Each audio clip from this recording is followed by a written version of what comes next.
Hello दोस्तों। कक्षा 12 physics की सबसे महत्वपूर्ण परिभाषाएं हैं।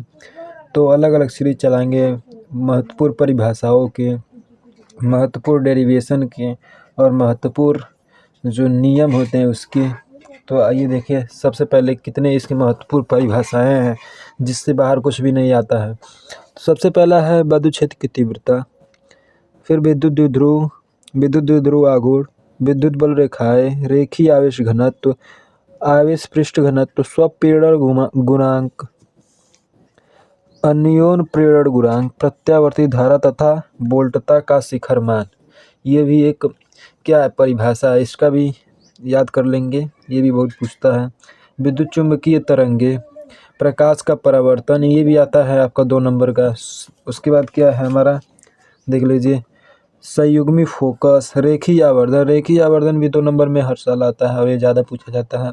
अनुनादी आवृत्ति, प्रकाश का अपवर्तन, क्रांतिक कोण, देखिए 17वां क्या है, पूर्ण आंतरिक परिवर्तन, फिर 18वां लेंस का प्रथम फोकस, फिर 19 वाला है लेंस का द्वितीय फोकस, और 20 वाला प्रकाशिक केंद्र, और 21 वाला है वर्ण विक्षेपण।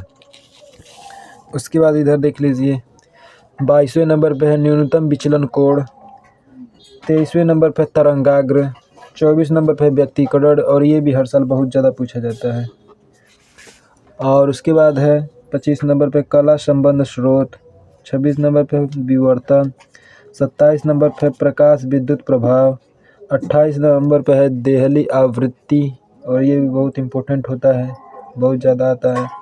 उसके बाद है कार्यफलन, उसके बाद है 30 नंबर पे है देहली तरंग दैर्घ्य, उसके बाद 31 नंबर पे देखिए समभारिक है, और 32 नंबर पे सम न्यूट्रॉनिक है, और 33 नंबर पे देखिए नाभिकीय बल है।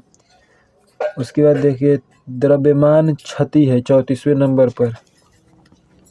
आगे देख लीजिए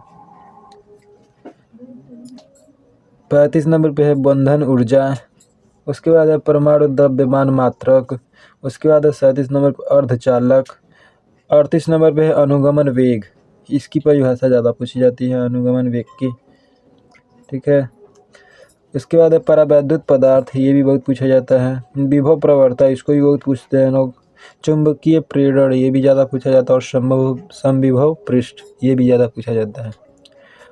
तो ये टोटल 42 परिभाषाएं हैं जो पूरे फिजिक्स के पूरे बुक की हैं, इसके बाहर कुछ भी नहीं होता है। तो ये पूरे बुक से लिया गया है, हर एक चैप्टर से। तो पूरा बुक का टोटल 42 ही परिभाषाएं हैं जो आपको याद करनी है, और उसमें से भी सबको तो याद करना नहीं है, कुछ कुछ इसमें से इम्पोर्टेंट नहीं है, तो अपने से देख लीजिएगा। तो थैंक यू गाइस।